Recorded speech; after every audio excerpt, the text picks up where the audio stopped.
So this is Safisha Madhubuti, and I'm honored to have this opportunity to share my reflections on our dear friend, Val Gray Ward. Let me start by saying Val is my friend. When I was appointed by President Biden to serve on the National Board for Education Sciences, to my deep surprise, now in an assisted living facility, Val wrote a poem in my honor. Several months before she made her transition, my best friend, Kim Yamoyo, and I visited Val at the assisted living facility where she had been. This was before she made the move to the hospice care. It was clear that the staff there just loved Val. Her family was constantly there to support her. She had a small apartment with a living room, bedroom, and bath. Because her ability to move around independently was limited, when we arrived, Val was sitting up in her bed. Behind the bed was the magnificent quilt that she had been developing for years. The quilt captured the breadth of the major events, family, friends, and co-workers in the struggle across her life. I was delighted to find a small patch with the names of Haki and Safisha Madhubuti. I am reminded of the symbolic work that quilts have played in our history as African Americans. During the Holocaust of enslavement, we sewed quilts that had guidance on how to escape. In African American families, we have a history of intergenerational quilt making, passing on messages of hope and remembrance from one generation to the next. The image you see next to the photo of Chaga Walton and me, with her symbolic quilt hanging from the ceiling, is a work of art created by the powerful visual artist, Murray DePillars. Murray was a dear friend to Haki and me, and indeed to Val. He explained to me how he was drawing from the quilt tradition to create a series of works of art that conveyed the power of memory and tradition. I want to share Kim Yamoyo's reflections on Val that I've read at the memorial service for Val.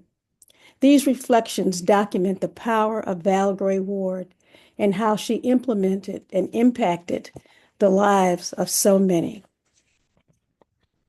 Kimya writes, for my friend, my mentor, Val Gray Ward. Val appeared in my life in 1969 and has been a consistent mentor for these 55 years. She gave me my voice, and for that I am eternally grateful. I met Val when I was a 21-year-old who had become frustrated with the fact that I could not find purpose and direction. Meeting her changed my life forever. Through her, I got connected with the Institute of Positive Education and to all that was culturally meaningful in Chicago. Her family became my family. And Kuumba became a permanent word in my vocabulary. Life began happening, and even though I moved to Liberia, West Africa, Val and I remained as close as if we were still on the third floor of the Southside Community Arts Center. My prayer is that everyone has a Val in their life. 2023 was a challenge for Val health-wise. Her body was using up all the strength that it had. I would call her, and if you didn't know, you would never know that she had a health condition. She was always upbeat, ready to hum. to sing and recite excerpts from James Baldwin, Gwendolyn Brooks, Sonia Sanchez, or Marie Evans. Val was always on stage, even when confined to a bed, flat on her back and in excruciating pain. Val's voice could always be heard thundering throughout government chambers or on international stages. And even this last year, it would roll like mighty waters from cell phones and Zoom sessions from that assisted living facility. Val learned at an early age to speak up, to speak clear and speak out as she recited poems at churches and city programs in Mount Bayou, Mississippi, where she grew up. Those primary guideposts followed her once she realized her gift, and she carried it north to Chicago, where she planted her feet and allowed those seeds to bloom. Val was dedicated to Black empowerment, Black liberation, and Black culture. She redefined Black art by acknowledging that Black art is Black life. A Kuumba principle says art is to educate, to teach, as well as to entertain. And there was nothing on Kuumba's docket that was not uplifting to the community. If it didn't have the potential to teach, it did not make it to the casting director. Her understanding of the role that art plays in the life changed the way audience even came to the theater. Writers only produce words. Val brings those words to life. The quilt is Val's physical love gift to us all. The meaning and symbol of the quilt is the gift, as quilts are pieces of scraps sewn together to make a complete whole. She carefully chose names of people whose spirits are within the threads. They are screaming for us to do as Margaret Walker instructed, to make a new earth rise, to let another world be born. No more walking blindly, sleeping when hungry, drinking when hopeless. No more floundering in the dark of churches and schools. We are making the churches and schools and clubs and associations work for us this time. No more paths of confusion and hypocrisy and misunderstanding. We are aware of what unseen powers and creatures are doing, and we have moved accordingly to correct our footsteps. Looking at the quilt should remind us of our assignments, to be that third generation of people loving freedom, of people full of healing. No more martial songs or dirges, only songs of celebration, love, and power. Val's spirit is watching us, and unless you want her to haunt you, follow the assignment. Kuumba, create, is a school for life for living. Kuumba, Kuumba, Kuumba. I love you, Val. Kimya Moyo.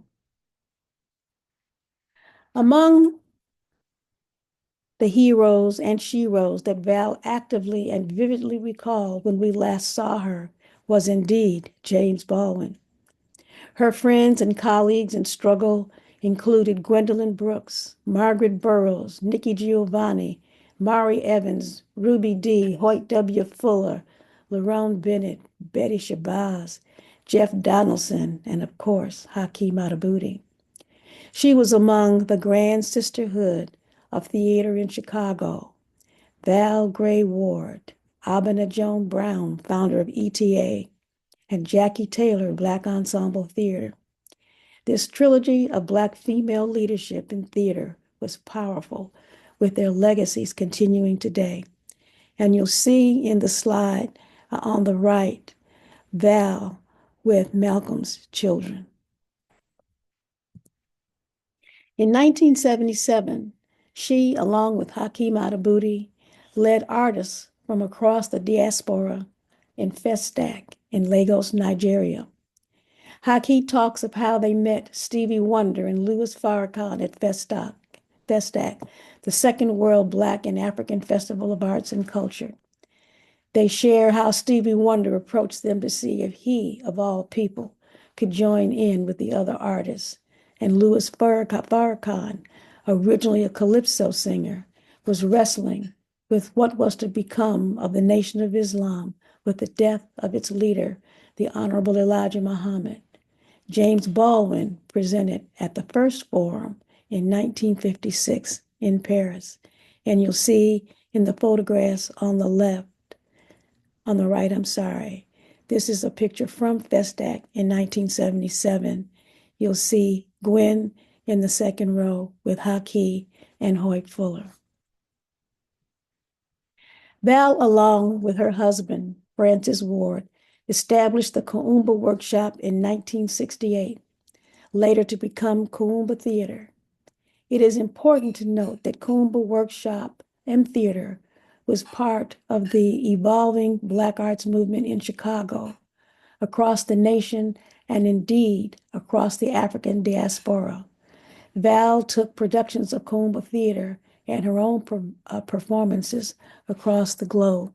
And you'll see in the image next to Val, Black arts movement in Chicago at the time that Kuumba began and across there was Kuumba Theater, ETA, established by Albina Joan Brown, the Black Ensemble, established by Jackie Taylor, Muntu Dance Theater, the Institute of Positive Education, founded by Haki, myself, and others, the Obasi Writers Workshop, Shula Yawatoto, one of the early African-centered schools, along with our school, New Concept, the Southside Community Arts Center, the DuSable Museum. All of these institutions were thriving, and Val coming to Chicago was at the center of that work. My memories of Val, she didn't take no stuff off nobody. She spoke with the same intensity and cadence in her oratory as in just interacting with you. She loved Black people. She loved children. She gave of herself unselfishly. Her knowledge of our history and culture was breathtaking. She was loyal and giving to friends. She was resilient through the death of her daughter and grandson, through the health challenges that both she and Francis faced, through the struggles of keeping Kuumba alive, and most certainly in that last year as she prepared for her own transition. I love Val. She will always be my friend, a wise and loving human being. I want to thank her son, Babatu Gray, for sharing the photographs that I've shared with you in this presentation. And again, my friend Kim Yamoyo, whose reflections that I read.